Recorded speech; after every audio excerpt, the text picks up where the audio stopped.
ಯಾಕಂದರೆ ಈ ಹಿಂದೆ ಮೀಸಲಾತಿ ಬಂದ ಮೇಲೆ 2008ರಲ್ಲಿ ಡಿಲಿಮಿಟೇಷನ್ ಕುಲ್ದೀಪ್ ಸಿಂಗ್ ಆಯೋಗದ ವರದಿ ಮೇರೆಗೆ ನಮ್ಮಲ್ಲಿ 15 ಕ್ಷೇತ್ರಗಳು ST ಕ್ಷೇತ್ರಗಳ ಆಗಿದ್ದು, 36 ಕ್ಷೇತ್ರಗಳು SC ಕ್ಷೇತ್ರಗಳಾಗಿದ್ದು, ಒಟ್ಟಾರೆಯಾಗಿ 51 ಕ್ಷೇತ್ರಗಳು ಇವತ್ತು ವಿಧಾನಸಭಾ ಕ್ಷೇತ್ರಗಳಿದ್ದವು.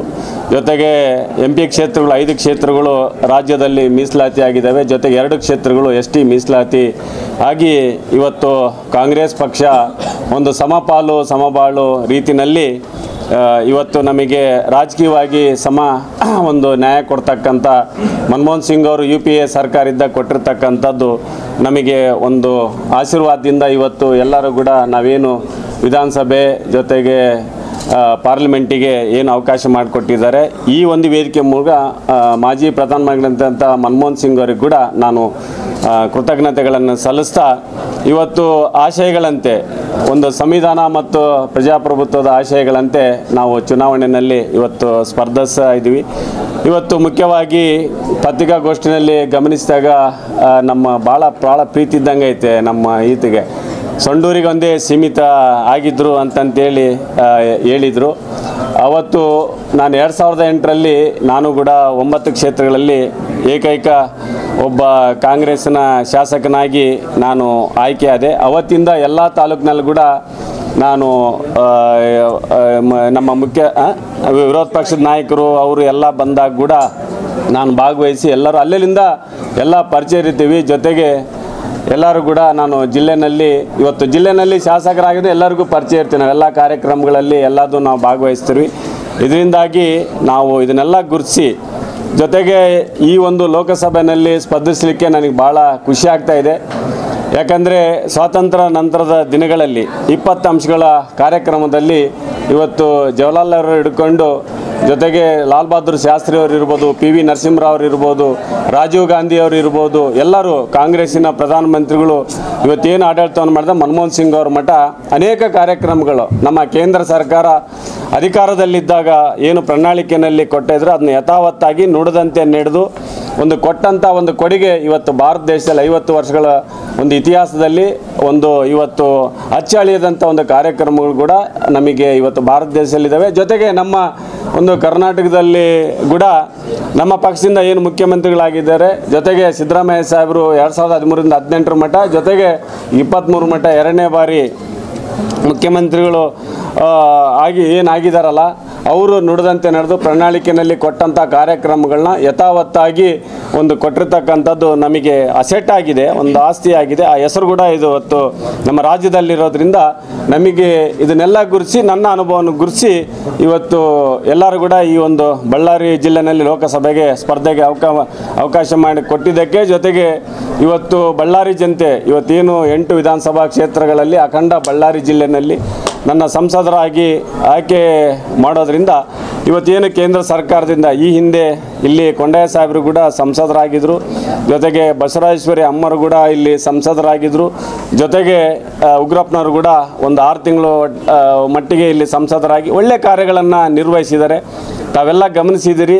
ಇಲ್ಲಿ 2004ರಿಂದ 2024 ಮಟ್ಟ ಅಂದರೆ ಕರುಣಾಕರ್ ರೆಡ್ಡಿ ಒಂದು ಹಿಡಿದು ಇವತ್ತು ದೇವೇಂದ್ರಪ್ಪ ಅವ್ರ ಮಟ್ಟ ಇವತ್ತೇನು ಸಂಸದರಾಗಿದ್ದರು ಅವರು ಎಷ್ಟರ ಮಟ್ಟಿಗೆ ಒಂದು ಕೇಂದ್ರ ಸರ್ಕಾರದ ಅನುದಾನಗಳನ್ನ ಜೊತೆಗೆ ರಾಜ್ಯ ಸರ್ಕಾರ ಅನುದಾನಗಳನ್ನ ಸಹಯೋಗದೊಂದಿಗೆ ಎಷ್ಟು ಅಭಿವೃದ್ಧಿ ಕಾರ್ಯಕ್ರಮ ಮಾಡಿದ್ದಾರೆ, ಜೊತೆಗೆ ಅವ್ರು ಯಾತ ಮಟ್ಟಿಗೆ ಜನಕ್ಕೆ ಸ್ಪಂದಿಸಿದ್ದಾರೆ ಅಂತೇಳಿ ತಾವು ಕೂಡ ಬೇಕಾದಷ್ಟೇ ಬಿಸ್ತರಿಸಿದ್ರಿ. ಪ್ರಿಂಟ್ ಮೀಡಿಯಾದಾಗ ಬಂದಿದೆ, ಎಲೆಕ್ಟ್ರಾನಿಕ್ ಮೀಡಿಯಾದಾಗ ಬಂದಿದೆ.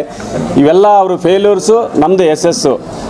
ಇದನ್ನ ನಾವು ಗಮನದಲ್ಲಿಟ್ಕೊಂಡು ಈ ಸರಿ ಕೂಡ ನಮಗೆ ಒಂದು ಒಳ್ಳೆಯ ವಾತಾವರಣ ಇದೆ. ನಾವು 5 ಗ್ಯಾರಂಟಿಗಳು ಏನು ಕೊಟ್ಟಿದ್ದೀವಿ, 5 ಗ್ಯಾರಂಟಿಗಳು ಜೊತೆಗೆ ಇಂದಿನ 165 ಭರವಸೆಗಳಲ್ಲಿ 158 ಭರವಸೆಗಳನ್ನ ಹಿಂದೆ 13ರಿಂದ 18 ಮಟ್ಟ ಕೊಟ್ಟಂಥ ಅನೇಕ ಕಾರ್ಯಕ್ರಮಗಳು ನಮಗೆ ಹೊರವಾಗಿರೋದ್ರಿಂದ ನಾವು ನಾಗೇಂದ್ರ ಅವರು ಜೊತೆಗೆ ನಾವೆಲ್ಲ ಶಾಸಕರು ಎಲ್ಲ ಹಿರಿಯರು ಇವತ್ತು ಒಟ್ಟಾಗಿ ಈ ಸರಿ ಖಂಡಿತವಾಗ್ಲೂ ನಾವು ಬಳ್ಳಾರಿ ಜಿಲ್ಲೆಯಿಂದ ಕಾಂಗ್ರೆಸ್ಸಿಂದ ನಾನು ಸಂಸತ್ತಿಗೆ ಆಯ್ಕೆ ಮಾಡ್ತಕ್ಕಂಥ ಒಂದು ಆಶೀರ್ವಾದ ಖಂಡಿತವಾಗಲಾಗುತ್ತೆ. ಮತ್ತು ಈ ಹಿಂದೆ 1990ರಲ್ಲಿ ನಮ್ಮ ಸೋನಿಯಾ ಗಾಂಧಿ ಮೇಡಮ್ ಅವರು ಏನು ಆಯ್ಕೆಯಾಗಿದ್ರಲ್ಲ, ಅವತ್ತು ನೋಡ್ರಿ, ಇವತ್ತು ಪವರ್ ಪ್ಲಾಂಟ್ ಇರ್ಬೋದು, ಸೋನಿಯಾ ಪ್ಯಾಕೇಜ್ ಇರ್ಬೋದು, ಅನೇಕ ಕಾರ್ಯಕ್ರಮಗಳನ್ನ ಇವತ್ತು ಆ ದಿನಗಳಲ್ಲಿ ಗುರುತಿರೋಂಥದ್ದು ಕೆಲಸ ಮಾಡಿರ್ತಕ್ಕಂಥದ್ದು ಮತ್ತೆ ಮರುಕಳಿಸ್ಬೇಕು ಅಂತಂತೇಳಿ ಇವತ್ತು ಅವಕಾಶ ಮಾಡಿಕೊಟ್ಟಿದ್ದಾರೆ.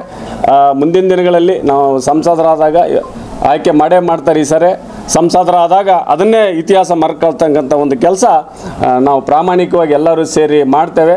ಜೊತೆಗೆ ಕರ್ನಾಟಕದಲ್ಲಿ ಈ ಸರಿ ಖಂಡಿತವಾಗ್ಲೂ ಬ್ರದರ್ ಹೇಳ್ದಂಗೆ ಒಳ್ಳೆಯ ಮೆಜಾರಿಟಿನಲ್ಲಿ ಭಾಳಷ್ಟು ಸಂಸದರು ನಾವು ಆಯ್ಕೆ ಮಾಡ್ತಾರೆ ಈ ಸರ್ತಿ ಎಲ್ಲರಿಗೂ.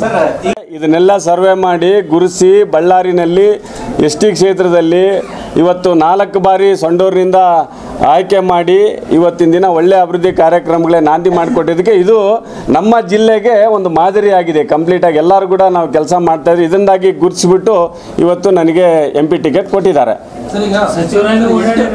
ಅಡ್ಡಾಡಿದ್ದೀನಿ, ಎಲ್ಲ ವಿಮ್ಸು ಎಲ್ಲ ಮಾಡಿಸಿದ್ದೀನಲ್ಲ ಗೌಡ್ರೆ. ಸರ್, ಬಳ್ಳಾರಿ ಲೋಕಸಭಾ ಕ್ಷೇತ್ರಗಳ ಪೈಕಿ 8 ವಿಧಾನಸಭಾ ಕ್ಷೇತ್ರ ಪೈಕಿ 6 ಜನ ಕಾಂಗ್ರೆಸ್ MLA ಇದ್ದಾರೆ. ರಾಜ್ಯ ಸರ್ಕಾರದ ಗ್ಯಾರಂಟಿ ಯೋಜನೆ ಇದೆ. ಎಲ್ಲರೂ ವರ್ಕ್ ಮಾಡಿದ್ರೆ ನೀವು ಗೆಲ್ಲೋದೇನು ಈಸಿ ಸರ್. ಅಂದರೆ 6 ಜನ MLA ನಿಮ್ಮ ಗ್ಯಾರಂಟಿ ಯೋಜನೆ ಕ್ಲಿಕ್ ಆದರೆ ನೀವು ಗೆಲ್ಲೋದು ಈಸಿ.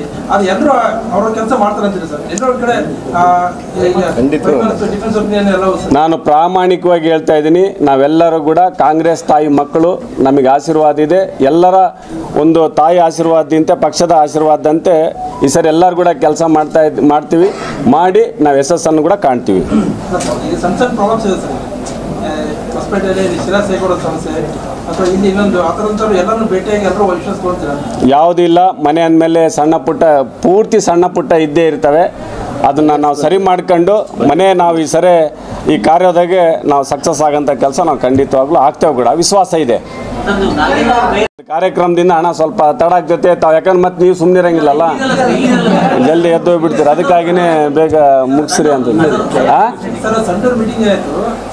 ಸಂಡೂರು ನೋಡಿ, ಒಂದು ಹೇಳ್ತೀನಿ, ಎಲ್ಲರಿಗೂ ಗಮನಕ್ಕೆ ತಂದಿದ್ದೀನಿ. ಇದು ನಮ್ಮ ವೈಯಕ್ತಿಕ. ಅಲ್ಲಿ ಏನಾಗ್ತೈತೆ ಅಂದರೆ 4 ಸಾರಿ ನಾವು ಗೆಲ್ಸಿದ್ದೀವಿ.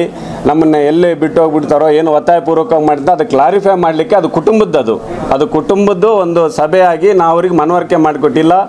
ಎಲ್ಲ ಹಿರಿಯರು ಸೇರಿಬಿಟ್ಟು ತಾವೆಲ್ಲರೂ ಕೂಡ 20 ವರ್ಷದಿಂದ ಅಲ್ಲಿ ಸಂಸದರಾಗಿಲ್ಲ, ಈ ಥರ ನೀವು ಜವಾಬ್ದಾರಿ ತೊಗೊಂಡು ಮಾಡಬೇಕು. ಮಾಡಿ 5 ಜನ ಕೂಡ ನಾವೆಲ್ಲ ಇದ್ದೀವಿ, ಎಲ್ಲ ಕಂಪ್ಲೀಟಾಗಿ. ನಮ್ಮ ವೆಂಕಟೇಶ್ ಪ್ರಸಾದ್ ಅವರು ಇದ್ದರು, ಉಗ್ರಪ್ಪ ಸಾಹೇಬ್ರು ಇದ್ದರು, ನಾಗೇಂದ್ರ ಅವರು ಕೂಡ ಇದ್ದರು, ಜೊತೆಗೆ ನಮ್ಮ ಗುಜ್ಜಾಲ್ ನಾಗರಾಜ್ ಅವರು ಕೂಡ ಇದ್ದರು. ಎಲ್ಲರೂ ಕೂಡ ನಾವು ಟಿಕೆಟ್ ಆಸ್ಪಿರೆಂಟ್ಸ್ ಆಗಿದ್ವಿ. ಅದರಲ್ಲಿ ಇಲ್ಲ ತುಕಾರಾಮ್ ನೀನು ಮಾಡು, ಎಲ್ಲರನ್ನ ಕಲ್ಸ್ಕೊಂಡು ಹೋಗಪ್ಪ ಅಂತ ಹೇಳಿದರು. ಹಿಂಗಾಗಿ ಅದನ್ನು ಮನವರಿಕೆ ಮಾಡಿಕೊಡ್ಲಿಕ್ಕೆ ಮಾತ್ರ ಅದು ಮನೆ ಸಭೆ. ಅದು ನಾವು ಯಾವುದೇ ಪಕ್ಷದ ಕಡೆ ಮನೆ ಸಭೆನ ಕರೆಸಿ ಎಲ್ಲ ಮನೆಯವ್ರಿಗೆಲ್ಲ ಹೇಳ್ಕೊಂಡಿದ್ವಿ. ಅದರಲ್ಲೇನು ಬೇರೆ ಅರ್ಥ ಕಲ್ಪಿಸೋದು ಬೇಡ. ಮಾತಾಡಿದ್ದೀವಿ. ಇವತ್ತು ನನ್ನ ಮನವರಿಕೆ, ನನ್ನ ಕಳಕಳಿ ಇಷ್ಟನೇ.